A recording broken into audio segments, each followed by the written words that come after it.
Bismillahirrahmanirrahim. Assalamu alaikum wa rahmatullahi wa barakatuh. Mbanirizaako bassebo ne bannyabo yonna gye musinzira okubanga mutulaba. Amanya n'eddoboozi nze Ibrahim Mukasa, tuli ku extra digest mugoba nsonga. Omugenyi waffe olunaku olwaleero si mulala ye mwami Bashmutumba nga is a celebrated photographer. Bashmutumba ono abamumanyi, abatamumanyi kangambe batamumanyi akuba ebifaananyi ku mitendera egy'enjawulo era nga watutumu nnyo mu kuba ebifaananyi era nga omukutu kumusinga okumutegeerera oba kwe mujja omutegeerera gwe mukutu gwa Instagram. Because gye gimu ku mikutu nga jo just strictly bifaananyi, teri mboozi, teri kuwandiika kwevuma, strictly bifaananyi. So tusazeewo tumunoonye, tutunuulire obulamu bwe, tutunuulire obuweereza bwe mu kukuba ebifaananyi. Omulimu gw'okuba ebifaananyi, of course abakubi ebifaananyi babaddewo okuviira ddala mu kamera ziri eza firimu, okuviira ddala mu basiiga obusiizi nga bawandiika biwandiike ne kalaamu. So ebifaananyi ng'omulimu nga profession guzze gwevolvinga okusinziira ku tekinologiya. So olwaleero gwe tuli naye akuba bifaananyi bya digital era nga waliwo abaakubanga ebifaananyi ebya kamera zino yashika eza firimu, yashika Fujifilm, webale nnyo ne babi Kodak ne babitwala ne babireeta katugambe wano mu tawuni ne babyoza ne babikomyawo mu kyalo obanga ku Christmas, Easter, Idi n'ennaku endala. Bash, nkwanirizaako ku show, nsaba obuze ku balungi abatulaba. Nsanyuse nnyo okubeerako wano naawe, mwami Ibrahim Mukasa, omusajja w'amaanyi nnyo. Thank you so much. Nsanyuse nnyo okubeera ku Extra Digest mugoba nsonga. Webale nnyo. Yes please. Yeah, amanya gange yenze Bash Fahad Mutumba. Yeah, Bash abamabuza Bash ligwayo nickname nedda si nickname. It's a short form of a full name. Amanya gaffe agolwala olusiga bamazibu nnyo. So full it's Abu Basam, kitegeza father of smilers, oba taata w'abamwenyi, then Bash kitegeza smiling. So nze iwangire bampisenge waka kuva buto paka lero. So si nickname ya Bash. Ogambe ligwayo etya? Abu Basam. Abu Basam. Okay. Yeah. Then Fahad Mutumba. Okay. Yeah. So business wise wasalawo kibeere Bashmutumba. Yeah, Bashmutumba. Okay. Yes. Erya Fahad lino lidropping otya? Si kuli dropping naye kiba kiwanvu nnyo. Actually back then mu high school when I nga tukyali nalya SS nga I'm anchoring stories for the assemblies and what manje. Somero eyo yalinga nga lyo terina nnyo co-curricular activities. Class, assembly, class, bitabo migo ebityo.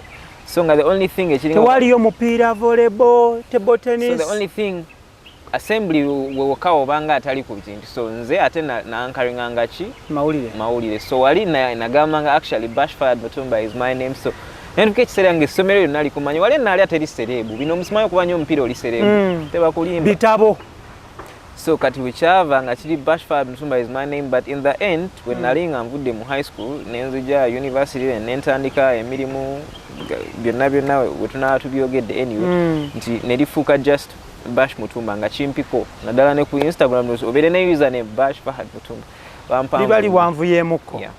Okay, gwe tuli naye of course mukubi wa bifaananyi akuba abamanyikiddwa n'abatamanyikiddwa. Bonna abakuba ebifaananyi.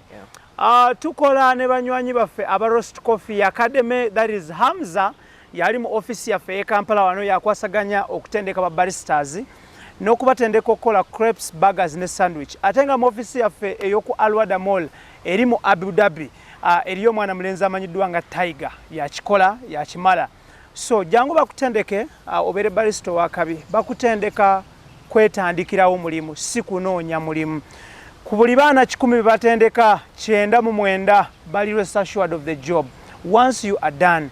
Aba Roast Coffee Academy be bali mu kintu kino ate nga bo aba Luaz Forestry bajja kuyambako okuzuula ekirooto kyo mu kusiga ensimbi mu kusimba emiti gy'onaatunda oluvannyuma weeyagalire mu makungula.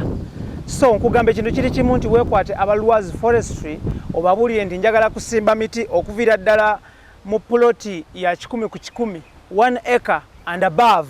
bakimale atalina ttaka bajja kuyamba okufuna ettaka ku lease okusinziira ku bbanga eggere buli kimu kitambule bulungi babayise balwazi forestry bateekasene mu program yaffe eno era nga tuli ne bash mutumba. Okay, tugenda kuddayo ko katini nnyo emabega. Bash Fahad Mutumba yaani oyinza kunyonyola otya Munnayuganda ali mu kutulaba wano n'emitala mayanja. Who are you? Gwani? Nzani. Bash Fahad Mutumba nze neeyogerako nga omuwandiisi, a writer and content creator. So yeah, I'm a writer in that mpandiika stories, poetry especially. In fact, n'ekitabo kyange nakipublishing recently of a selection of my poems. Nakipublishing ndi muwandiisi. Then also online writing and content creation, which is literally the blogging. Bakuba ne Uganda obuzibu ate kasito yogera chagira bwekiti blogger be babeera kuno blogger be ba but in the end ndi muwandiisi nawandika stories for a long time ku university campus B njimanyi campus B njimanyi back then then when Navayo ne mpandikirako Galaxy FM nakolako ku Galaxy for a long time nga je nkolera many things bifaananyi somehow nga nkola voice overs and stuff like that ebyobulango bw'oku radio nga handling a digital yonna handling a digital Twitter, Instagram, Facebook, everything and that handling then ne kubifaananyi somehow so nebi nabo ne mpandika n'okuwandika stories okuzi editing ez'abantu abamu n'okuwandika ezange kuki ku website ya Galaxy then after that Big Idol Chuji nayo nawandika njimanyi erimu Stuart Kagolo n'abalala Edwin n'abalala for a very short time nera nayo eba contribution for a while so kati ekyokuwandika kiri awo then with the poetry nawandikanga and performing as well back then in Makerere University waliyo poetry night jebaita kelele at Makerere so we used to write nga tuwandika then performance as well so the writer part nekibeera awo then photographer. So that's the thing I've been doing okumala emyaka nga giyise mwena kati okuva wenava ku Galaxy. That's when I started doing it on a professional way nga nkyali ku university nga weneyiye eno nawali so now lately ekifaananyi nakyo mbadde nga kitasi kukivaako but focusing now on filmmaking okukola sinema n'obulango stuff like that obulango bwa TV. Bash Fahad Mutumba mutabani wani era bamuzaala wa Fahad Mutumba ye taata wange good ababaddeko maybe mu industry nga zino eza TV and film mayinza okimanya side eri wookolera ewala yalingayo nnyo mumanyi amina ekyo kyembadde njagala okulaba so ku TV and stuff like that omwami Fahad Mutumba era nye Bulaaya naye we yagenda amaze okunzaala n'agendako e Bulaaya okuyiiya n'akomawo then omukyala nzalibwa mukyala Nantale Rachel wamuno so nakulira side yonna eno side n'eri side church oli prayer warrior mulokole mama so n'eri so that's why obulamu bwage tebuli nnyo about dini buli nnyo about personalities z'abantu and everything like that so wenzalibwa ewaffe gye banzika wembanga neefiisiza kati wendi buwaate wano boda 2,000 ng'oli mu ttaka oli neighbor wabassemakula exactly family zaffe ezo 2 kuva dda mu generations ziri zalinga ze ziowninga akasozi konna nga bo oba ettaka ebuwaate oluguudo luli bwe luti side eno bassemakula era osobola olaba ne ekijja kiri kukubo kwennyini then side eri wali abekkobe baffe side eri bassebuli babaani oyitamu osobola okuyitamu n'ogweri magere kati nga Green Hill Academy n'okwambuka waggulu ekasangati so that side yonna yabaali ffe naye munnaaye ensimbi ebyensi bino naffe twasigaza kumpi bijjanga bamisaaki naye ng'ekijja kyo kikyaliwo ekyamu kijja munnaye weekiri newe tubeera nawo era space ekyaliwo okugamba nti nga bugazi ki mwasigazawo bugazi ki saagala biyingiramu abakubi abakadde ebyo oyinza okwogerera wano nti tuli mu bugazi bwe buti omusajja najja n'asongawo nti awo njagalawo abantu abamu bagamba tuli webuwate n'agamba buwate bwanze ndabayo za apartment nandala n'amasomero webale nnyo nange kyembadde ngenda okukugamba tuliweeyo munnaaye ye waffe gye batuziika kyekyalo buwate ensi ekuze ku speed eyayiriire nnyo nga okiwulira munakikola mutya mu myaka egiddako abaana bammwe n'abazzukulu balikikola batya abaana n'abazzukulu simanyi waba n'atusengula nga twefiira dda naye kiba kibi nnyo naye abazadde bali batya abazadde tebalina buzibu bombi bali bulungi taata ali kuki tukyebaza taata gyali era industry almost yemu nga wenagamba ye yali nnyo mu bya television and stuff like that, so yali asinga okukolamu era lately era akitambuza mu mbeera ye bwatyo ne maama naye gyali mu business, so bonna omwana omuto ng'akula ng'ayina abazadde omuzadde oba katugambe musiraamu n'omuzadde omulala nga mukatuliki ng'ate abazadde bano bombi bakkiriza mu ddiini zaabwe nnyo nga ku Sande omuzadde agenda n'asaba ku Lwokutaano omuzadde omulala naye agenda mu masigidi gwe omwana ng'akula okikola otya oyinza kikola otya oyinza kinnyonnyola otya omuntu ali ebweru nti nakulira mu famire za ddiini bbiri ng'ate zonna ziri strong obuzibu buva obw'amaanyi ennyo nti kisinzira maybe ku how close oba ebbanga kiri babadde mwembi nga we muli nnyo nti oluusi era mwekanga omwasikaza wuwe so it depends ti wamala ebbanga maybe osomedde mu ssomero eriri neutral kuba n'essomero li contributing nga libakutadde because bayinza obbanga wembi naye ate ne bakuteeka ku ssomero eriri neutral kati bw'otuuka eyo kyosinza okwagala ku byombi kyoyinza okwekanga nga kyogenzeemu then oli bw'alaba maybe nga ng'osisenya ate omanyi African society so oba oyina muzeeyi aba alabira ddala ewuwe gy'oliso bwe kituuka ekiseera n'alaba nti agamba nedda kankuteekeko mu baseeka okiwulire nakusuulako ate mu baseeka n'obisoba nayo n'obiyigira ddala kwegamba zombi oziyiga waba taliiwo woba oli mwana muto nga wegambye muzeeyi wange yagenda e Bulaaya okuyiiya so nasigala ne mukadde maama nga tuli ffekka babiri so ebiseera ebisinga tayinza kukulekawo oli mwana muto ennyumba nnene tasaaga nti agende ku church ate g'osigala ozanye so nze nga tugenda ffenna mu chachi ate chachi z'abalokole back in the day nga ziri vibrant nnyo ne bu cassette tapes obwalingawo early 2000 2005 6 awo bwe wati obu cassettes nga era ne ka radio player so ennyimba z'abalokole zonna ezo eza ali zonna nga ziri mu mutwe nga gwazimanye gwe selector mami agamba kateekamu eyaguuni ng'oteekamu so kwegamba n'okulira mu mweyo idea nti eddiini zonna either nga wenagambye kisinzira ku engeri gye babaddemu bombi either abamu beekanga asise ekimu abamu ne beekanga nga babirabye byombi ne yeekanga nga talina kyamaanyi kyazi ataakingako nti ye agendera nnyo ku personalities kati tunga nze because abantu abamu babeera batuka ekiseera ne bajudging omuntu based off religion because oyo nsiramu abasiraamu munnaye ezo statements mweziri nnyo mu bantu nsidiringa nabo which is a point someone like me nolaba ebirungi ebiri ku side zonna ezo nolaba oluusi sagala kukozesa kigambo bibi naye nolaba n'ebitagenda bulungi ku buli obunafu samwe ku side z'ababiliva sidiringa zo naye abakkiririzaamu n'ogamba nedda nze ndi muntu nyagende nnyo personalities of people and stuff like that era sibibuuza nyina bibuuza okay tutunulire muzaala abaana bameka ku side mukadde maama teyazzaayo yazaala omu era kiba nakula nakyejo then nina baganda bange abalala waliwo yasooka omugenzi Scofield Sakamate nafa then RIP then abaddako abalala awo bo batooto tobali Bulaaya abo gye bali so muwuliziganya tuwuliziganya nnyo very great bali basatu but thank you tuli ne Bashmutumba a celebrated photographer oba photojournalist nabyo nabikolako so gwe tulina olunaku lwaleero tuyiseeko mu primary secondary otubulire wasomera naalya SS primary wagisomera wa primary nasomera Seta boarding primary school for a while kati nga wenagambye wali bwekituukamu newagamba ayinza obagenda atandise osika side zeri nasula ku Umar BA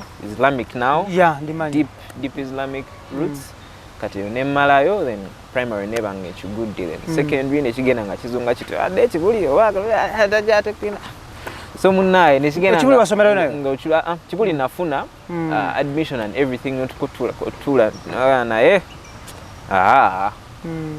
oyingiddemu nnyo ebintu ebyo by'okugamba seko oyinza tufuukire ezzike wano nedda so kugambe ne bakutwala wa mu senior one so mu senior one nengenda ku Irma Feifa liri side zaawo Entebbe Road Kajansi side Nemva Irma Feifa kati awate Catholic like staunch Catholic side so kyenkugamba side izo oli mawanga magatte kumpi yalinga seminary almost senior seminary nali samanyira nga ogambye nti ovudde staunch Islamic enkeera obadde Christian born again then ne bagamba Islamic now staunch novayo nga ate omanyi abaana abato abategedde ennyo eddiini kizibu omujja ku mulamwa kati omuzza wali kiba tekikwatagana then nengendako neyo for a while then later nemaliriza eyo then finally nenzije enaalya for A-level naalya nekiggwa then Makerere Makerere nayo neereta challenge zaayo but neggwa nayo neggwa wafuna buzibu ki Makerere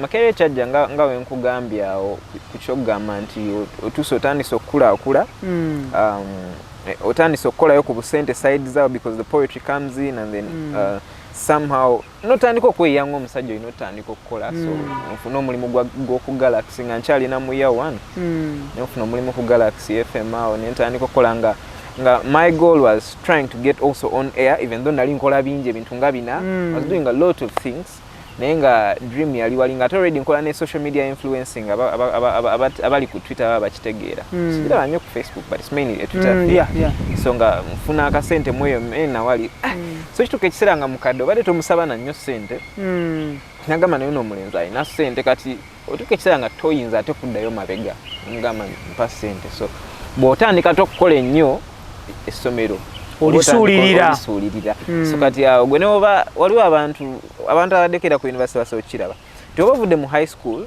noba obadde mugezi nalinga mpita nnyo nga yomu ku bagezi buli gye nagendanga so wali otuuka ku uni n'ogamba nze sisobola funa retake omanyi oba tonayingira university owulira ekigambo retake olabanga abasaaga babazanya bazanya babeera mu muzannyo babeera mu kwekalakaasa so nze sisobola kukola ki kugifuna so ng'omanyi nti sisobola kugwa newenkola nze nja kugenda ebifaananyi bintu nja kukola ki kubiyita so eventually bw'ogenda ennyo ku side y'okukola ate otandika okugwa pepa ezimu so that's why I had even to leave my job now ku Galaxy we nasooka ogiraba yali shock nene nnyo amba omanyi nengende wamuzei Ashraf very nice guy Ashraf manager ku Galaxy ng'omanyi Semwogerere nemugamba omanyi ne Semwogerere oli Ashraf mulala Ashraf Ajobe ye manager of oli Habib Semwogerere okay Ashraf Habib Ajobe so nemugamba omanyi kansoke nzireyo Malaysia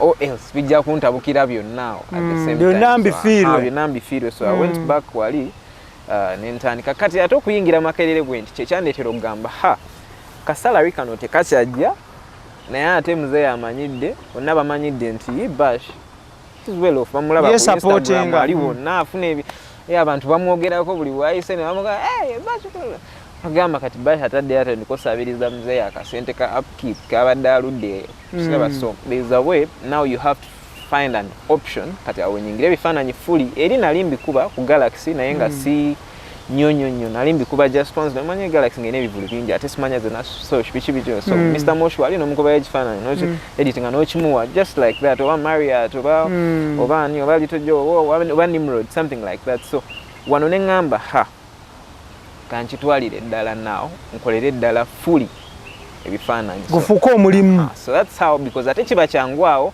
nze nekozesa sobola keera wali ku mulimu nengamba omanyi lero ninayo lecture erimu ka test akagwa random nti wenaba sikakoze bajja kukola kumpa retake awo n'okimugamba lero nakitegeera manager nenkero kimugambye nagamba kale nkitegedde kiyitirira nogamba kati ate no week tutandisa ebibuuzo kantuule for like a week nga sijja ku mulimu nsome nnyo because mbadde maybe ndwawo kugenda ng'ezimu lecture nzitema oba olaba tekijja kuvaayo bulungi afundikira afunye omulala kati wano bw'obeera ng'olina omulimu ng'ogugwo nga gwagwekolera kiba easier nti leero omuntu akukubira Bash ninayo njagala ojje tukole shoot enkya mugamba bro enkya siriwo tukikole olulala tukikole oba kosa enkya oba olulala self employment that's the thing kyenagamba nti kantandika ebifaananyi nga nsobola okwesalirawo nti leero sigenda kukola kangene nsome leero nja kukola when so that's how when again anti Makerere nengezaako kibalansinga era eventually namala nenkimaliriza.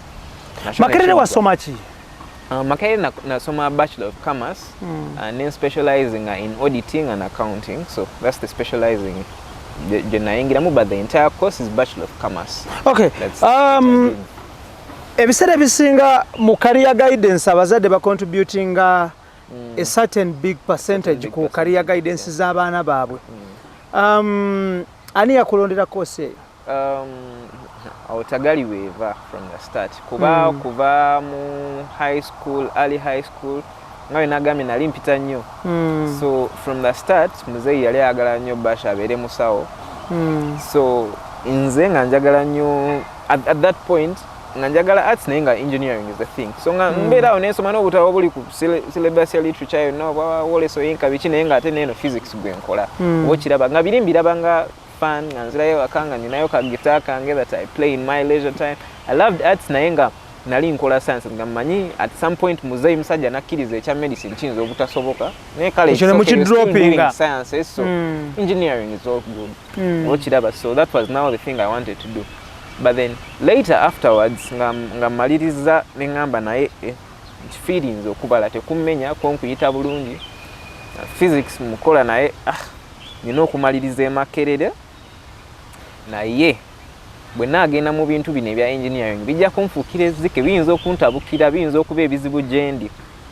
So nentuula neŋŋamba nentuula ne muzeeyi omukadde omukyala. Of course omusajja bino byonna yali takyabyagala nnyo era ekiki kye yali ayagala kyali kiri. Wali okivuddeko? So nali nakivuddeko dda ne mugamba omanyi I think kaŋŋende ku line erimu nnyo side enankolera amangu erimu okubala ennyo and mathematics and stuff like that than okugenda mu a physics course enaaba enzibu ennyo gyendi ate n'emyaka mingiko minimum ena. So nantegeera because in the end you agree about stuff bw'oba otandise bw'oba oyogedde n'abantu naddala ate ffe abadde nayo single mom nga mubadde kale single mom olusi kisoundinga bubi kiba kisoundinga nga nange saagala kikozesa nnyo.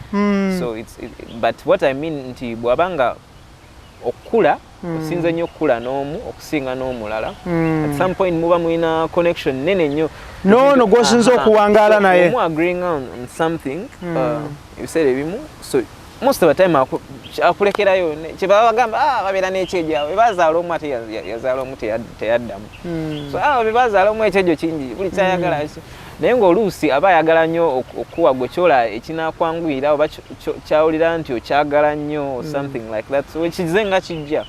So in the end neneekanga nga ngambye kale ne Makerere mmalirize kati ate obuzibu obujjira natuka ekiseera nga ndabira ddala to really earn otandika okufuna in that career any career actually in this era back then abantu bafunanga lwaki abantu baki basomye nnyo of course tewalinga ng'okubanga olina degree it's a very big deal ogaa nti nagenda kasozi Makerere kasozi k'abayivu but lately now balanga omulimu nga baagala ba degree aba masters ne bajja 10 aba degree ne bajja 4 alinga ne master teriiwo ne master actually ng'ogitadde ne ku side ng'olina okwongerako ne professional course SCCA CPA webale nnyo of which nazo ziri complex kagatamu zigenda myaka nga 6-7 egyo soma of which toyogedde ku sente the expense it's very expensive ate figure kweyawe kulyawo kasente kakusika muguwa somehow at some point na nayo woyiya mu side yo so kifuuka kizibu nnyo nogana nayo manyi ate ntandisa okuyingira ebya media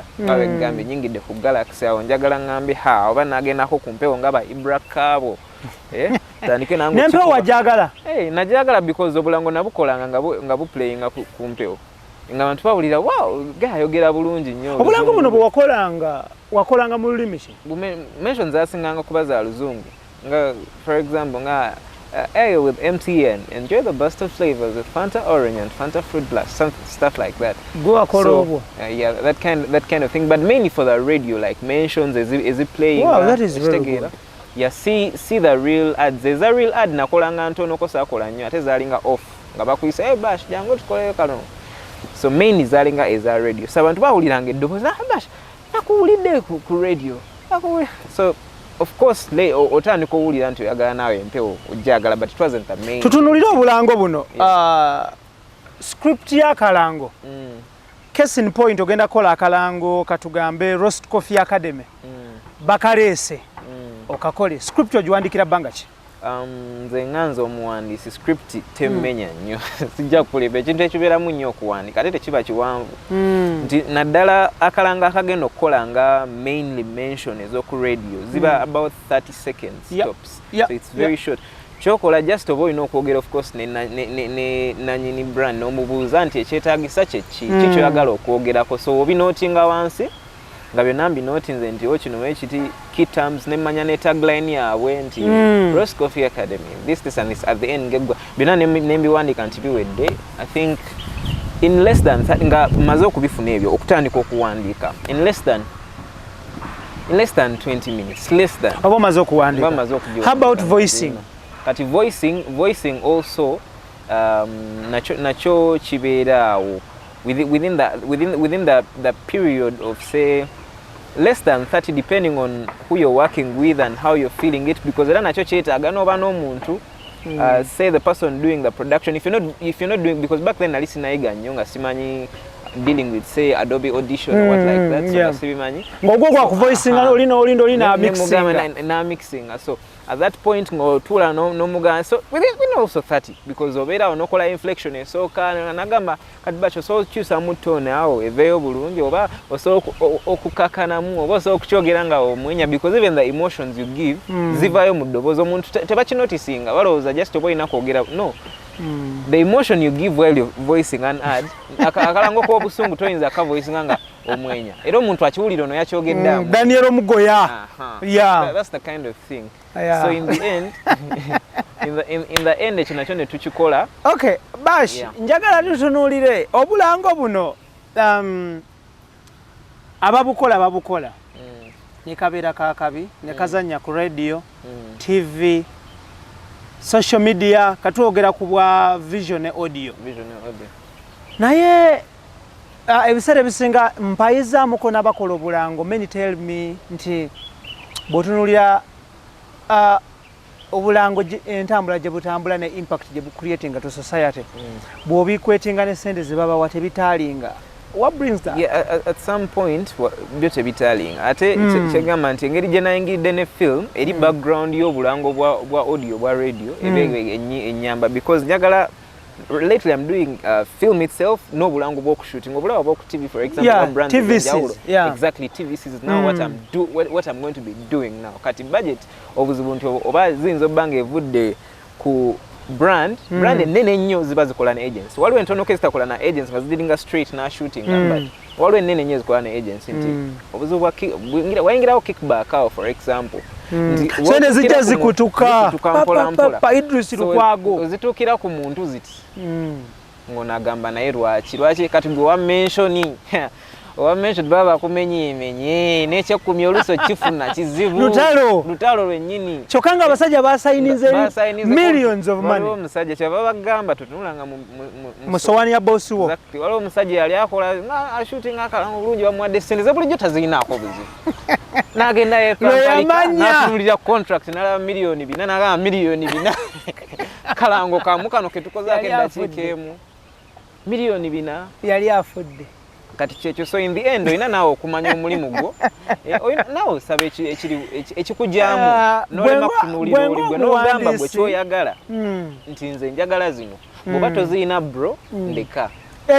Yes, oteekawo buteesi minimum gundi ozitunuulira bw'oba omaze ebbanga mu business kabibe bifaananyi kakibe ki omanya nti in the end nze bampe zino oba oli yabakubye ku mutwe n'abasaba yamanyi nze njagala zino. Kati bwe buzibu abantu bamu baagala ate bafune ng'ezooli ovuki nga tekyokoze tomanyi kyakola ng'okoze maybe ojje ku voicinga just tomanyi oliyo kyonna kyakola tomanyi crew gyafunye ba actress baleese agency zasasudde kibiki location bintu bingi nnyo, so in the end gwe ate oyinza olaba nga nnene nnyo ezo sente naye ng'oluusi naye era Bash gwe omukozi w'obulango obwa radio ne TV ne screens zino ez'oku makubo streets what would be the best option? Okukolagana direct ne client oba okukolagana agency?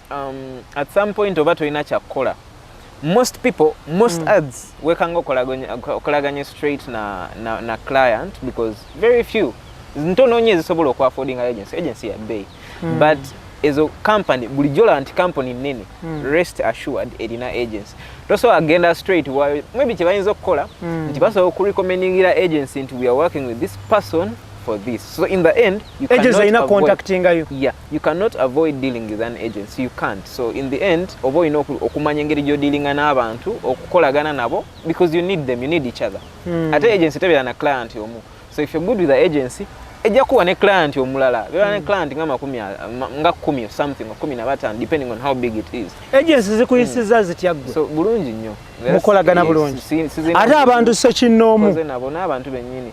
So nkoze nabo ne bampa ng'ebintu abantu bonna mu ki basically kati mu bifaananyi ate byo oba ki mu bulango tukyali mu bulango si bubi naye bo bakutula nga begambye bakutula naddala ali ng'otandika nga bamanyi ono mulenzi muto omanyi abantu banyomanyufu abasajja b'emibiri emitono bajajinga at first sight oyo ansaba atya asatu agenda zikosaaki omusajja ziri mu n'ayagala ono w'olubuto olutuula ku katebe n'omugamba oyo w'olubuto olutuula ku katebe olede mukufu yali ali adda angamba bashwe ezo sente zonsabye teri muntu yali azinsabye because waliwo abakusika eriyo ng'akusaba sente kale bash njagala ojja onvoicingira akalango kange kano okujja okavoicinga sente mmeka kale njagalayo nga emitwalo nga 3 nga gy'omusabye maybe back in the day mugambe kale bampeya 3 because wawulirako nti waliwo ze basasula n'akakadde just voicinga because bangi n'abasukka namu mugamba kale bampeya 3 nagamba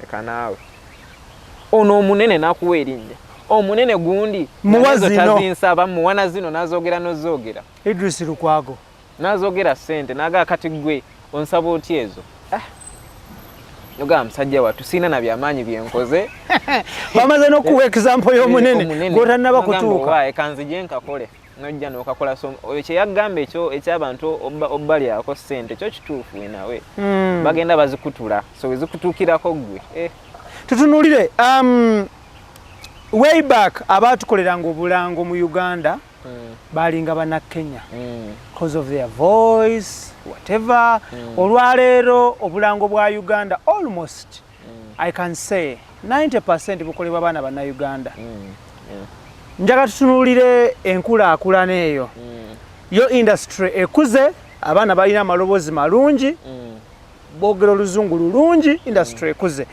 naye abaana bano the 90% I'm talking about financially bo bakifunyemu financially oyina bango I think versatility in the end yekutaasa okubango sokola different things at the same time because sometimes ojatuka ekiseera nga versatility n'okumanya ennimi eziwera n'okwogera obulungi n'okubanga oyina amaloboozi ag'enjawulo. For example njana kwewa examples siri muntu ali ayina versatile. For example muntu wajja n'akalango ng'akabbiya basigenda kakola lwaki because sina ddoboozi abantu lye bamanyire erivaamu akalango kabbiya eriri deep. That's why most voice over guys wawuliranga ayogeza eddoboozi eriri deep kati ate naye obanga oyina only a deep voice ng'omuntu azze kwogera ku kintu kiri simple. For something example, like about a drink like a soda, a soft drink bwete otandika okwogerera mu maloboozi aga soda bagamba so in the end oyina obanga oli versatile maybe ng'olina amaloboozi ag'enjawulo g'osobola okukola. For example waliwo na buno obulala obw'ebivulu kati ate abantu bebakola ennyo obwo ali eno obwo nabo eyo kati ezo nazo so omuntu ali versatile omuntu versatile ali versatile asobola okukola ebintu ebyo byonna abajja kufuna nnyo oba okiraba so Ibra it all depends on that versatility. Okay tulina Bash Mutumba of course abamugoberera ku Instagram ne ku social media handles ezenjawulo mbadde muyinza obate mumanyi nti akola obulango tebamanyi baba kyovola awo tuluddewo nnyo because musajja akola ebintu bingi nnyo nange ng'omuntu ekyobulango mbadde sikimanyi I need to be honest on camera mbadde sikimanyi mbadde manyi nawulako ekya movies tutunulire obulango buno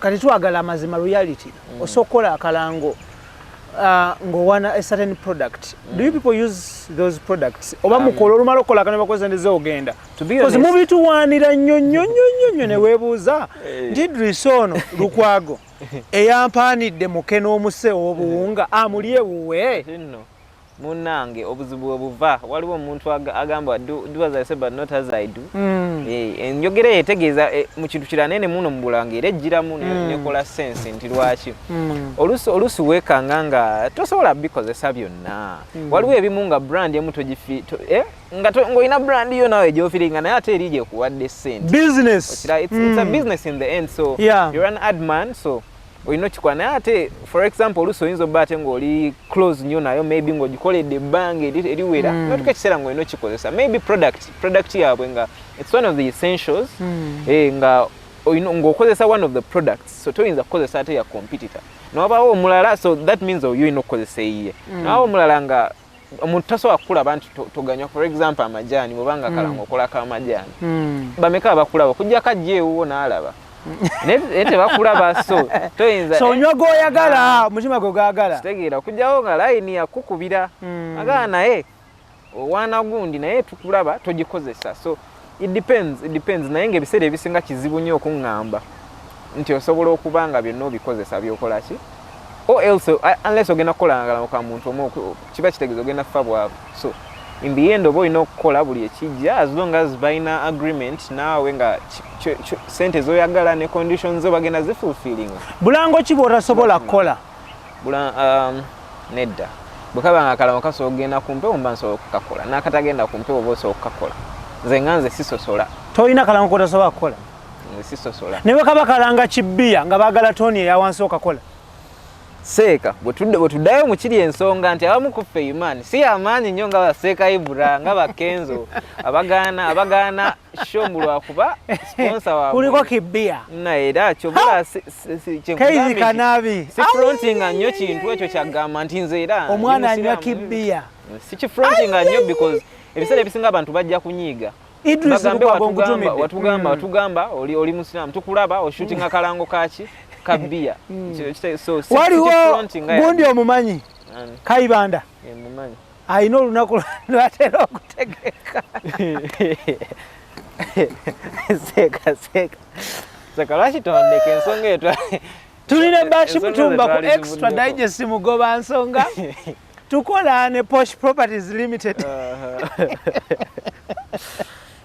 Kayibanda kutumiddeko. Actually, let me send greetings to Suna Ben, Kayibanda, Tone Mbazira. Nze nali nakamanya ebinyanyanyanya kye bitegeeza. Idrisi yabingamba naye simanyi ebinyanyanyanya bitegeeza. So, aba Posh Properties Limited batunda ennyumba enzimbire ddala mu bitundu ebyenjawulo eby'eggwanga Uganda. Ate ng'ennyumba ze batunda zino zitudde ku byapa oba ettaka lya byapa Mailoland. Bakuwa block number ne plot number n'ogenda n'okola due diligence oba n'okola search okubeera certain ku kyoyingirira. Nonno project tetwala lunaku lumu oba bbiri, then awo n'oweetegereza n'olyoka otandika okuwaayo essente zo. Tebabikola kiro, babikola misana mu lujjudde ng'ensi eraba. So nkugamba wekwate Posh Properties Limited ate nga Euros Coffee Academy etendeka ba baristas buli kimu ne kitambula bulungi nnyo, batendeka okukola crepes, burgers ne sandwich. Okay, Bash, mu Bulango nga tugenda kuvaayo tudde walala. Kalango kiko kyasinze kukola oba olinayo akalango konna ke wali okozeeko ne kakutama nga tekaggwa oba nga tekannaggwa? Kati nkagamba nga kali so hectic bitama oba omala kino boss n'agamba ekyo sikitegedde. Waliyiseeko mu experience? Anti omanyi obuzibu obubaawo nti name dropping ebintu bya brand eyo gi name dropping oba oyonoonye naye nga bubangayo tosobola ku name dropping. No, don't name any. Naye kali ka aviation ngo oyino kyogera nti kati kolawo script ya page nga 10 nga toddamu bulinga part so notuka nogamba naye bannange lwaki akamu emu yajja nga begambye ebimu biba bivuddemu agency already ng'olina kukola kye bakuwadde already nga gwe kyokola kukavoicing buvoicing so back in the day nga kiggwa kityo ne bagamba because many of these things go different different ways. Obumu adjusting abagenda bukozesa maybe mu airline munda. Buno wetuwulira mu nnyonyi. Yeah, at some point oba like in different ways. Oba maybe obalangira or somewhere obumu bwa radio obumu bwa chi obumu. So it depends obumu mu bifo nga bakuwa directions z'ekintu nga bagenda kaplenga so bintu bingi so waliwo nga kawanvu ddala. So ate jukira bwoyo nayo inflection emuweti oba engeri gyoyogedde mu kigambo. Olina okuddayo ku line endala because oba nabigatta oluusi jja kulya eddoboozi okuva wano okudda wali toni ekyuka because omuntu ayogera enjogera y'emu kati nga njogedde nga ndi waggulu nenzikiriramu wenti bw'oba tema wano ne bagatta wali kiba tekivaayo bulungi so ngakuddayo. Okay. Mu contract zemukoleza okukola obulango baba buwulira nti kagenda kuzanya ebbanga bwe riti? Most of the times nga begambye for the earlier bwe nakolanga ebisinga obwa voicing obwasookanga because nga begambye right now obwangu obwa shooting sinaba kufuna kigere ky'amaanyi so sinatuukako eyo level nyo but back in the day kyalinga kizibu nga tomanya nga begambye gwe kyogenda okukola kukimaliriza oli nanyini deal yasinga omumanya alina contract alina ki but in the end when you work with people okola n'abantu okumala ebbanga omanya oyiga ebintu omanya nti this one is going to air for 1 month era bagamba promotion eriwo for let's say 3 weeks so kimanyi nti akalango kembakolera kagenda kukola katya mu bbanga bwe riti bwe liggwako exactly bwe liggwako kaba tekagenda kukola so kaba kawedde so you always know it's not hard to know. Okay, njagala tutunuulire ebifaananyi photography okuba ebifaananyi. Yes, sir.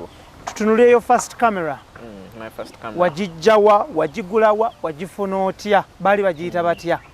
Kanku njakuwa a very funny experience now. Muzeyi wange nga nagamba omusajja teyali muntu nnyo yali into this thing of bash kola kino no ye kintu kye yali ayagala nnyo bash tayingira media at all. And back in the day I'll shock you yali ku biggest television in this country. And it has influence, it can help it put you in a position of kuyamba to get mentored by bigger people such that you enter media and be a big deal. But he never wanted that, he wanted medicine fully. Kati ne kucha camera mu 90s nga tanagenda yakozesanga ezo camera ze wagambe ze film cam. Era nze memories zange ne muzeyi wange zasinga nga nkyali muto because agenda ndi muwere nnyo nga genzo tuyiyiza okuweereza nga sente okuva e Bulaaya. Byalinga bifaananyi yankuba bingi nnyo nga bingi biti nebibye nga nkutte. There were very many pictures, so he was a photographer in that time. Naye ate we yavaayo n'agamba nawulira nga takyagala nnyo. And my very first camera era yali Bulaaya. So back then tewali abantu bana bazadde this era they're lucky they don't notice. Kati omuntu waba agenze for example mu Middle East omuntu wa family akuba bukubi simu ku WhatsApp video call nga mwera. Back in that day muzeyi wokulaba wewenkanya kati wokulidde oba kina kuba kifaananyi. That's the first thing. Okuwulira nti yogedde naye ayina kuba via a call nti agenda ne bagula cards alinga za bay and they buy those cards at time webanga card eriko dakiika 5 oba 10. So I know making sure time is educated time difference Canada and Nebungereza gye yagendanga time difference, so I know okulindanga teweba say then nazi kuba nazimalako. So it was a very hard situation obo manyi dobozi na bifaananyi byokola kibyolabye. So as I ended up growing pola nga nyingidenga like P3 P4 5 hour still na social media tenajja yeah, around 2011 still na social media si 2011 2000 no si one danyo around 7 hour nga 10 aba ku spreading anyo social media 7 hour. Na mpereza mzeyi wange naweereza camera. It was a film camera but a point and shoot the smaller ones. I don't even remember the brand now. Was it a Yashika? But a smaller one ngakaweereza nti nga yagala mukadde mama ankuba ebifaananyi babitwale wano e Kampala babyozeemu babiweereze mu basa to the like post office and whatever. So that was the whole plan. So that was my first camera. But he didn't send it nti oba agamba nti gendo tandika okukola ebifaananyi. But that was the first camera that I felt like I owned because gaya gameze leba mawayenga buli kijja because neta bimanya nekanga nza agikozeseza no gikozesa. Bash jigeze nenjigo gikozesa but pointing and shooting, it wasn't so complex. No manyanti film jiteka mu bwenti ne rolling awenti, and I was a very young kid, like 2007 around. That was the first camera. That was the first camera. So later when natandika on a pro level, natandika okuba ebifana ngamba ebifana nyino bimpisa. That's why people say calling your olumu ziddiringana. Ngamba mpozi nakuba nedanga nchali muto nakozesako ne camera. And I never noticed it. So right now digital era ngani ku Galaxy, that's when natandika seriously ogamba kale kankube kati ebifana. So I used to use the cameras ezo kumulimu necho nacho kiyamba. So I used to use that camera nga bazipata ngamba nze kanjikwate nenjikwata ndandiko kubanga ebifaananyi simple with a small Canon T3i that was also not mine. Yeah, but my very first camera ogamba nti kati basha guza camera was a Sony A6000, a tiny camera naye nga nungi nnyo for the work, naye challenge nafuna nga abantu basinga bamanyira big cameras. They didn't know the mirrorless technology, so bamanyi DSLR technology. So that was my very first camera, Sony A6000. Yeah, then nengena upgrading ampola nengena mu 5D Mark II, then never neze mu Sony after ngerinya likuzenga sicheta ga muntu kuntu no yagamba nga camera joina. So kati okosa kamera ki? So right now nkozesa Sony A7R2. Ya sende meka? Body nga $114 around there.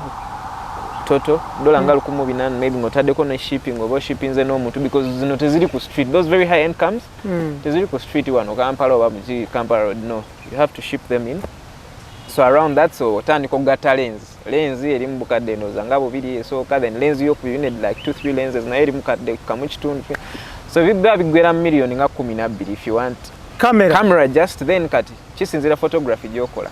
Kati ba photojournalist mwetaga nnyo mataala. You might need only a speed light mitwala 23, but now for the kind of photography I was doing yetaga lighting and what stand ya 3 etala lyenyini strobe million nga 2 and diffuser yayo umbrella nayo million mitwala 3 webityo. Sente zino muzijjayo nkugambye from the start nti kati awo investment nokuba nti for example nganze ngosomye investment and stuff in school kyekikuwa idea nomanya neweyawula nti olinsa tojja kubuuka nanzige nti toli mwana wa kitegeera toli toto wa road nti ojja genda okaabe nti omanyi njagala tandika daddy business yange kaizi kanabi capital wa million 15 agamba kale nazikuwa nogenda nogula no. So tandika mpola otandise ku Galaxy with a free camera you don't own. Then okunganya obusente n'ogamba nti ngenda kugula kyenneetaaga for the kind of photography I do. Ebintu ebya bei nnyo tomala gagula nga bali abalina ssente bana abagagga bamala gagula. For example, ogenda kuba weddings, so wetaaga lenzi nga 2, the wide 24 to 105 ne 70-200. Oli mwana omugagga ye wanaagamba taata we bajja muwa biru agenda abuuza abatunda. So kati lens kyezibaayo wali neno nga ogula zonna. So in the end you're buying stuff you don't need. So budgeting toso agamba nti ogenda kugula byonna wamu tekisoboka. So gamba ntandise ne body ya camera. Body n'ogula zino ezitandike za entries nga kamu kitundu n'ogisaawo. Then n'okozesayo nga bo hiring lens. Then after that n'ogula lens n'ogisaawo nga hiring amataala. After that as you work n'ogula ettaala erisooka nga hiring ekirala. After that, so with time wekanga obirina byonna obikungaanyiza and then you're still working. So kasita tofuna muze gwakwagala waliwo kye bayita gear acquisition syndrome mu buli business. Omuze gw'okwagala ofuna buli kipya ekize kiringa essimu z'olaba nti iPhone 13 Pro eze that's called gear acquisition syndrome. Nti buli ekijja ekipya ogulira toyina nsonga just kugamba nti okirina. Kasita toyingiramu ogwo muze osobola okukola naye woba olina ogwo muze kizibu because camera teziggwayo n'ebintu tebiggwayo. So wekanga oguze kino oguze kirala wekanga sente zonna z'okola zidde omwo toyina kyokola kirala. So in the end wobanga olina financial discipline sente zikomawo. Okay. Ebifaananyi ebisinga okudefininga by'abaana ba buwala abali obukunya nga kinene nnyo naye kaleera nkikozeseza na mu Luganda mbe kireeta mu Luzungu ate kyalibadde kinene. Okay, by'abaana ab'obuwala abali obute kale tugendera tewali kyakukola. So bashi abaana bano baana b'abaani bano Abaana b'abawala bemukuba ebifaananyi ababeera obute baana b'abaani ekisooka oyongerako ekyokubiri ekikulu nosooka oddemu ekyo baana b'abaani baana baawano bannayuganda nga ggwe abamu kale si bannayuganda sijja kulimba because olumu ngende Nairobi nenkuba ebifaananyi then I come back so siyinza kugamba buli gwe nkuba ebifaananyi mu Uganda some are not and ekisooka ebifaananyi byenkuba babiyita boudoir. Boudoir is a French word. It came from French into English. It's a French word. Back in that day, mu Renaissance time, 1600s, abachala nga oli anti abasajja bayinanga study room yaabwe nga baba ayina byagala okukola ebibye ebiri private agenda mu study room ye n'ensangi zino ennyumba ezimu ziba ne study rooms kati abachala babeeranga nekye bayita boudoir. It's her private room, her private bedroom, not the main bedroom gyabeeramu ne bbaawe where she goes to just feel herself. Ngaina obugoye bw'essebula lingerie bwe newabanga nga gw'omulaba akaddi avudde ku mpagala ye nga yejeeberera nga ina endabirwamu ze she just goes there to look at herself and feel good about herself. So it was called her boudoir. Yeah. So kwekyava, so as time went on, all sensual photography, there's a difference between sensual and sexual. There's a very fine line naye weeri bw'oba ogiraba. So sensual photography yenna ne bamu classifying anga boudoir. So lingerie, manyi what lingerie is. Yes. So lingerie, swimsuit, kuzipulu, nude art. So every single type of photography that's sensual in nature is classified as boudoir. Yeah, boudoir or glamour. Glamour is more wider now to like headshots or not, but boudoir is what defines this kind of photography, sensual photography. Yeah. So abaana abo balina abazadde. Era munnaye ate ani amuzaala bazaalibwa ki? So in the end fenna tulina abazadde nange mutumba nina abazadde bash olina abazadde nti mbalina munnaye ate baddiini ekyo waliwo abantu abamu mamanyi our society is so conservative in a bad way. I was in Kenya, tuli ba neighbor naye tuli ba societies anjawulo totally different tubiraba bulala societies like obere Kenya and people see life the way life should be. Nti it's not about Uganda ekintu kiri simanya muganda wa kazini wa sengao anakulaba atya ozima gundi gwawo. That's the only way. It's not because omuntu tajja kukola kintu lwakuba takyagala ajja kikola lwakuba smart banaalaba batya gundi wa gundi simanya akulaba atya simanya gwe toyina bazadde toyina bakibi. Some people just say it in a very rude way. Wachiraba it's understandable nti ze society gyenkuliddemu so sikinyigira muntu bagambye waliwo ajja okugamba nti ffe tulina culture tetuli bazungu. Culture nga abazungu by the way tebakusanga culture yo eri bwetyo ya kutambula nga oli half naked. Actually waliwo ne party ezimu Uganda paka leero ezikyali bwezityo okimanyi ekyo nga tojja bateekako nga tojja sijja zoogera kiyinza osaba ningobi nga tojja bateekako ki ngoye lwampaka gyeziri wana Uganda wano nga tojja bateekako ngoye za lwampaka ogambe certain people class of people so how can you say it's not our culture? What do you mean? Yet for us we don't look at nudity in a way it's a bad thing. You get what I mean? Africans never looked at nudity as a bad thing, never. Be it muzungu ono yakikyusiza. Nudity was never looked at as a bad thing. It's just people being people, human beings. So okay. It's just tutunulire waliwo ebifaananyi byokuba oba wakiyise otya wali boudoir. Waliwo wabiyise wabadde obikategorizinga kati waliwo ebifaananyi byokuba ng'omuwala ali bwereere ebifaananyi ebyo kati n'okola okay of course kuno muteekako obuntu oshegera but eno n'abeera bwereere wano mu kifuba ku nnywanto kwe muteeka obuntu nga kalinga ka plaster biki obwo bwe butuka cell tape kati ninyo ebifaananyi bino akatale kaabyo kaliwa ani abigula era babigula batya? The first reason nga tetunagenda eyo yonna is waliwo omuntu eyambuuza nti why do people do this? And the first reason is most Ugandans oba abantu abasinga bensanga they think they always waliwo sinister, there's some sinister plot to why someone does something. Balowooza nti always buli akola ekintu agenda maybe ayagala kutunda bino ebifaananyi somewhere. Like they've not been tanalabako kugendako society y'abantu whereby they see this as the way it is. The word is empowering that people use lately, but I wouldn't like to use it because some guys find it like it's hypocritical. Some people think it's hypocritical, but it's actually not. Mental health and not even just mental health, but personalities of human beings, the thing of people loving each other, people wanting so much to look good about themselves. You get what I mean? Kati enjawulo wakati y'omuwala, trust me, oba omusajja ajja okwekubya ekifaananyi ekyo when they are say agenze mu gym n'akola akanyama ke, taking that photo and you who is not going to again ogenda mu gym okola akanyama oleme kikuba, enjawulo eri egi nti either gwe oyina ensonyi eyo ez'okugamba nga kye nagambye kiri nti nina ssenga wa jjajja wange agenda alaba ekifuba kyange anyige naye ng'oyagala era waali agadde okuba ekifaananyi kyo naye ne six packers oba ogenda kitunzaani. It's just you feeling good about how you look.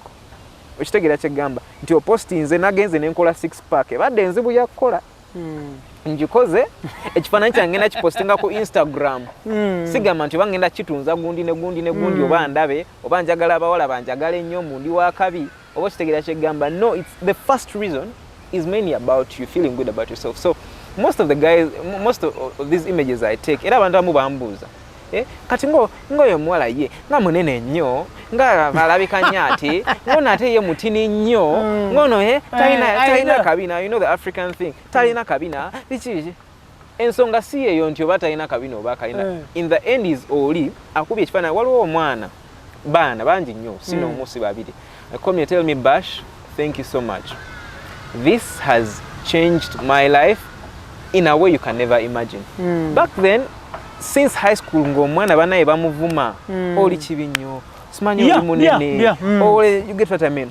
But after taking these pictures, because normally buli omu bw'ava gyali naye tunulira mu mirror, they feel good about, they feel like I feel great, how come the world doesn't feel like I'm you get what I mean.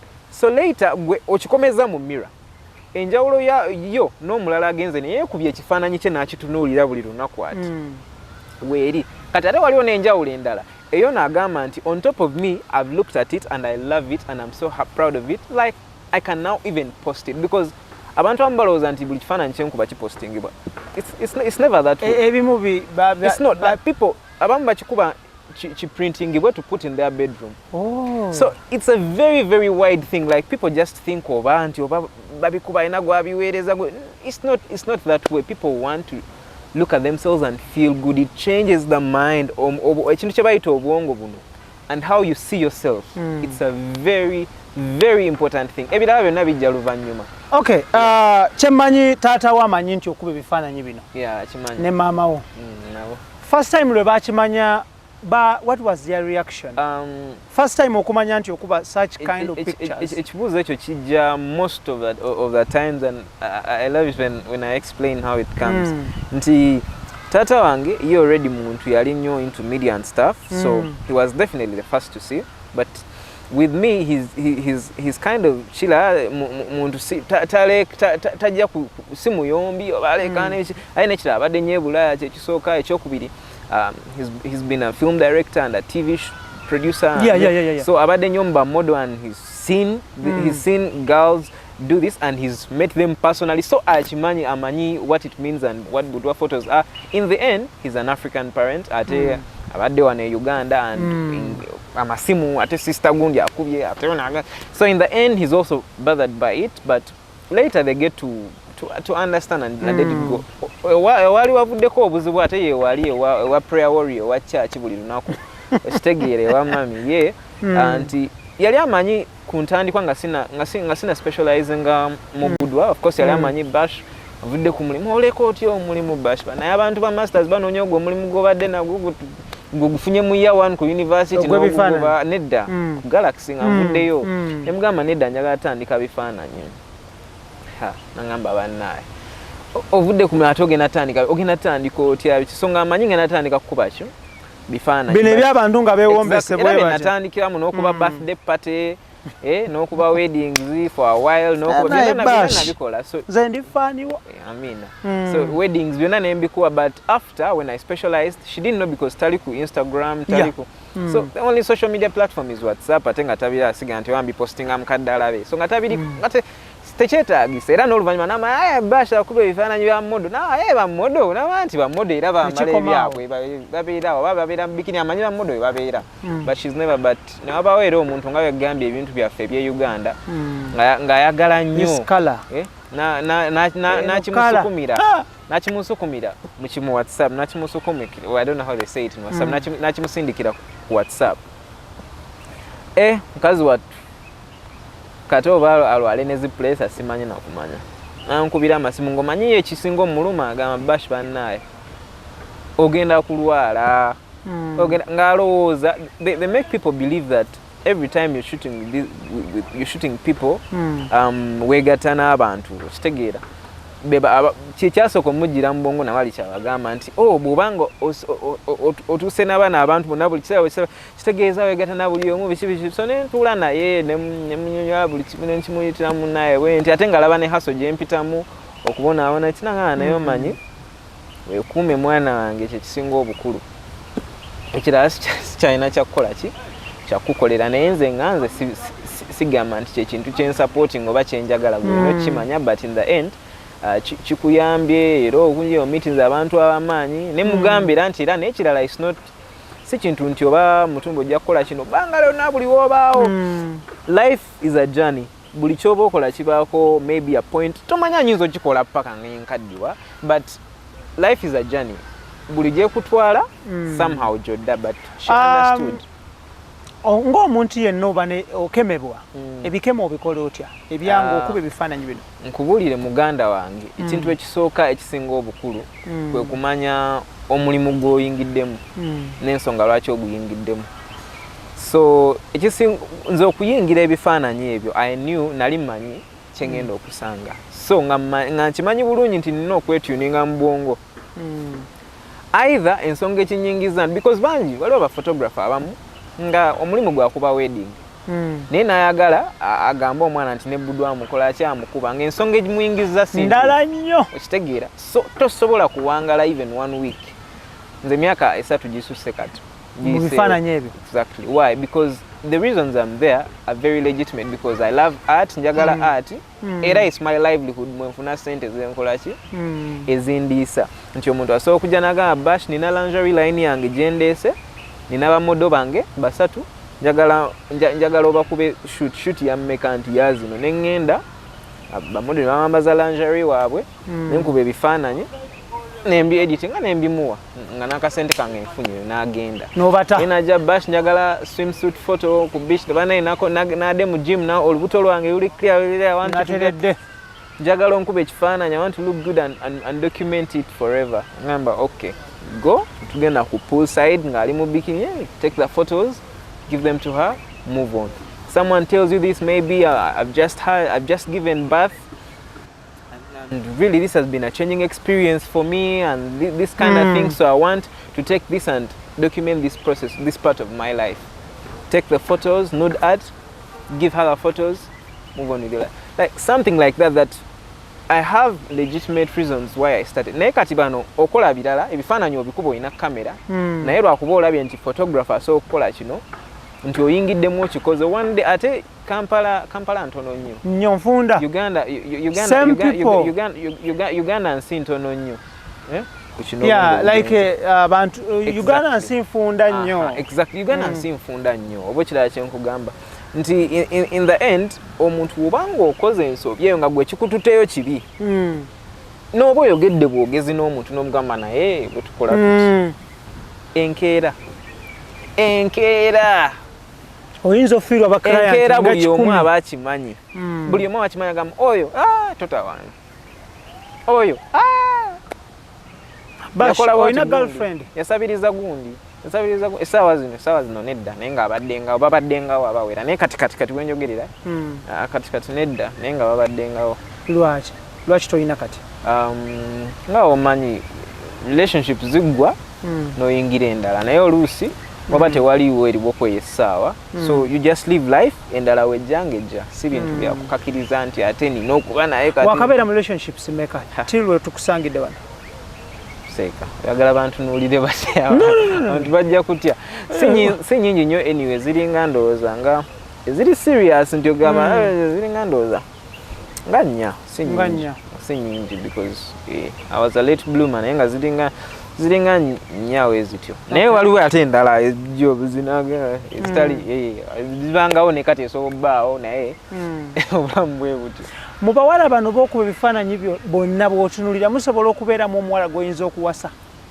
yes si nti omutunuulidde okuba bifaananyi naye nga mutuddeawo munyumya bifaananyi omanyi kati abantu babeera ne perverted mind I'm talking about nga omuwala bw'anajja nomala oba tonnaba namukuba bifaananyi bobaza obbimukuba n'otunula butunulizi byayogera noga nti naye ono osobola omuwasa mwebali of course kisoboka but like nga wegambye kuva mu ntandikwanze actually ankuwe n'ekisesa naye mba mbadde n'omuntu nga tubadde twekwana mu ngeri yaffe then after n'ava mu eyo line najja mu line ya business bifaananyi biki njagala kifaananyi nga tubadde tetunalinnyisa level kugituusa ku nsonga ndala era we tutuuka nti shoot etuuse kifaananyi kiwedde kyekyoka ekiriwo nga bagenda tewaba yadde awo mbanga akansolinze abanga asazeewo okunguba era omuntu yenna gwe naaba wema nkusanze tuba tunyumiza ne gana mwana gwe njagala obeggalu wange nonga mumanyi bash njagala kubuukinga shoot leero olweggulo olwo ng'omujjeeri nga mudda ku bizinesi ekyalaavu nga kiri out. So it's never that way. Naye obanga ogezaako buuza because I find such a question among people that try to make it look like oba bawasika biki ebintu ebityo. Yep. People that say that definitely bro. Ate nga nze I think waliwo agamba nti omuntu asinga ku dating abantu bali mu line gyalimu because bantu bomanyi oba kiraba tosobola bba ng'oli mufumbi wa mmere banga yesinga obeera mu bantu abo balamu n'oyagala ow'ennyonyi omujja so most of the time abantu b'otambuliramu era weekanga maybe makeup artist at some point maybe model at some point mirimu nga giri in the same line so most of the time bwekibeera so it's not bana abaana abawala these previous girls you dated before one or two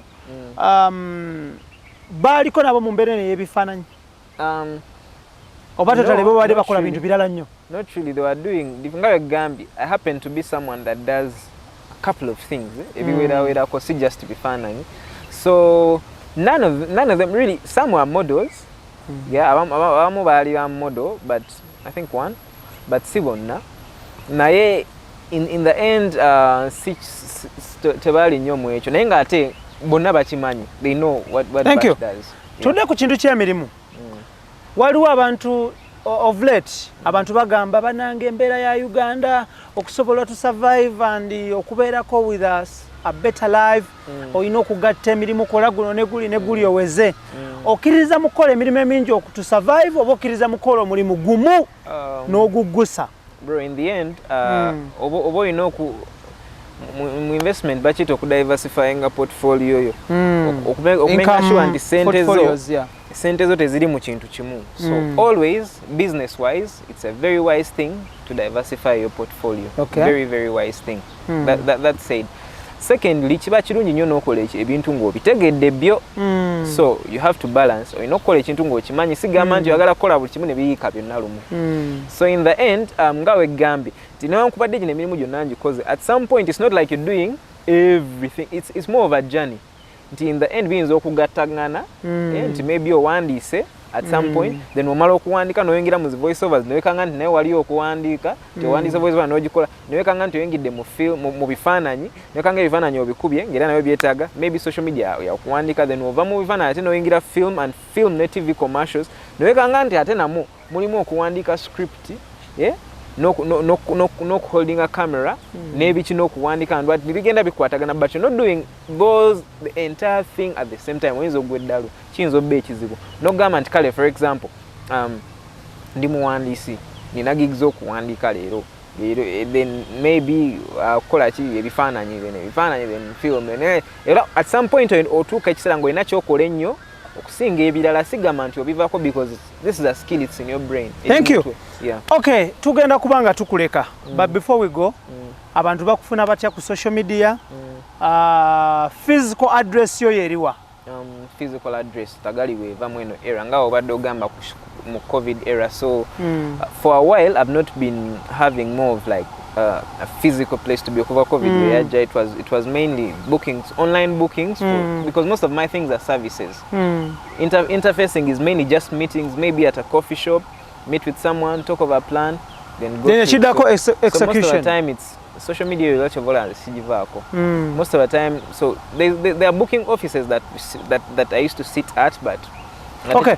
So on Facebook ulinyachi? Facebook bashmutumba jeri waliyo page jeri eriko ka blue tick yo so jirabirawo bashmutumba ku Facebook. Instagram there's a funny story na creating eyo kubiri ngantuko ekiseera ngeriko budwa nnyo, so ngantuko ekiseera ngenze wa CEO mukuba ebifaananyi ebibyo ya headshots za corporate. I know. So your bash now, what are those girls? They put no guys say kalero zize kukuba bifaananyi byo. Yes. So that's why I created a second Instagram, eri bashmutumba, just personal Instagram for me and the film and what stuff that's not budwa. Budwa yo nene yampe eri nyera sinza jivaako that you called nude oba obute. So jeri nefuka exquisite.pix. So jeri Instagram account eriko yo waka ekabo atyo. So eyo nayo weri. Then ku Twitter, Twitter yo ndala it's photo_smitten. So zona ziri awo. But when you search bashmutumba, it's easy. A number yesimu. A number yesimu 0788091455. One more time. Yeah, 0788091455. Okay, on average on a daily ofuna abasajja bameka bakusaba abaana bobuwala abo. Ugambi. Oluna kufuna nga bameka. Kati nno kanku wene ekisesa abamu balalu. Alaba page erikaba ba modo nga bisatu. Najja munda akwana nakuweereza nagamba yeyo. Njagala ono. Nakuweereza picture ye wansi nagamba omalako nayo. Okitegera kigamba. Ambalowooza kumbe mukazi. Balowooza oli mukazi. Naye ate n'ogamba abeera ate omukazi nga alina face bisatu. So ne obanga ekifaananyi ku profile picture kiriko kikyonze. Agamba like ya boyfriend we kyataddeyo. Ku profile naye oli wa byabo byekyama basajja gambye bingi nnyo n'ebigambo ebyo. So but with time you get to know the kind of business you're in and the kind of things to expect. Okitegera. So with me, of course, when you're a professional, you toso akola bintu bijja kuswaza abantu. It's not kali eri abakubira essimu nga bagamba nfunira omuwala bwati bangi ddala bangi, naye ate still you can't do that because business obogenda jiwa toso ajibeeramu ebyo gaba enamba z'abantu abagadde bapostingibwa. Yeah, on my Instagram when I've shot them and they're like, oh, but should you post me on your Instagram? I'm like, okay, I can post you. Atagenda posting so I posting iba ne baba bano I posting nze neto mutaginze nagamba you can tag me no mutage. So well kugamba kifaananyi wekiri Instagram ye weri. If you want munonye wuyo negoroli kayungirizi someone's number. I never. That doesn't happen. So wera bonna kibagamba frustration era gwe buli omwana price nemga mnine guno gwe mulimu gwe gundi sasa sijja kulya uwenkeera nga byononese okiraba. So yeah. Okay, bash tugenda kubanga tumuleka. Amin. Tukirizibwa one time okujjako ku photoshoot yo ne tukola behind the scene. Kisoboka wabanga omuntu gwenshooting nze depending. And some people who are open with it. So it's very okay. Some people are open. Walo chali wange during kabarebe yetatera kibako na salute kwano gwange nnyo. Yo normally maybe we tuba shoot naye. There are some people like Kasigambe ye ngai, but I'm saying I'm giving you an example. Waliwo abantu abamu. There are people who are open minded to it. Nga wabanga wemba mugambe waliwo agala okujja for BTS. Really gani yaso okujja. Najja and you do a BTS shoot. Naye most of the time they're closed sets. It's a minimal crew, makeup artist, me and her and a friend of hers. Always. It's rarely me and never. Like I try. I want to be friend. Makeup artist, because there's always a makeup artist. Will be there. Oh, your friend, carry a friend. Never Indo maybe outdoors ezetaga nnyo situlaga amatala, so there's always an assistant. So most times I have a female assistant. But chibanga maybe it's not a very sensitive shoot, then a male assistant can come. So it all depends. Just to make the client comfortable. Yeah. Tujja kubanga in case it happens, you can call us tuongere okulaga abantu how you do your thing, inshallah. Njagala kwebaza obudde bwo muganda wange. Amina sebo. Tuze tukola appointments naye nga waliwo ebizize biziyuwa. Muli bazibu mwe baserebo okufunika. Muli bazibu. Nedda sewo. Sabale nebaza Allah nti lwali tusinkanye. Amin. We bali n'obudde bwo muganda wange. Okujjako ng'olina bw'oyagala okutumirako before we go. Sinyo just abantu bange bonna. Clients, yeah, my clients, guys who have kept me afloat. Yeah, guys who've been on my film. I've just shot my very first film. It's called Victim 30. Edimu post-production, aka edit. Right now, ejagenda muzi film festivals all over the world. So guys, support me. Mumpe mirimu eja film no bulango, especially about TV bush shooting. I'm starting out that business and I'm going hard. Na bali bulaya bachali bamwe aba una ne wamumpitanga bana Uganda abali eyo visa nzibuza funa. So nze mfuna ompa chance mu nenzija kiba kinzigulidde okola n'aba ne ba model America banji nnyo abali ku Instagram yange bandi bubi can we work with you naye munnayo tuke bulaya visa si changu. Thank you. Yeah. Idris Lukwago, Daniel Mugoya, Keith Kanabineto ne Senabulya ye timu gye tutambula nayo okulaba nga tugusa ekintu kino. Muganda agamba nti agali ewamu egaluma ennyama. Njagala kwebaza aba sponsors baffe Ross Coffee Academy, that is banywanyi baffe aba Posh Properties ne Ruaz Forestry. Thank you so much. Tubadde ne Bash Mutumba. Mbagaliza birungi byerere omukama Katonda abakume. Assalamu alaikum wa rahmatullahi wa barakatuh. Assalamu rahmatullahi wa barakatuh. Thank you. See you next time.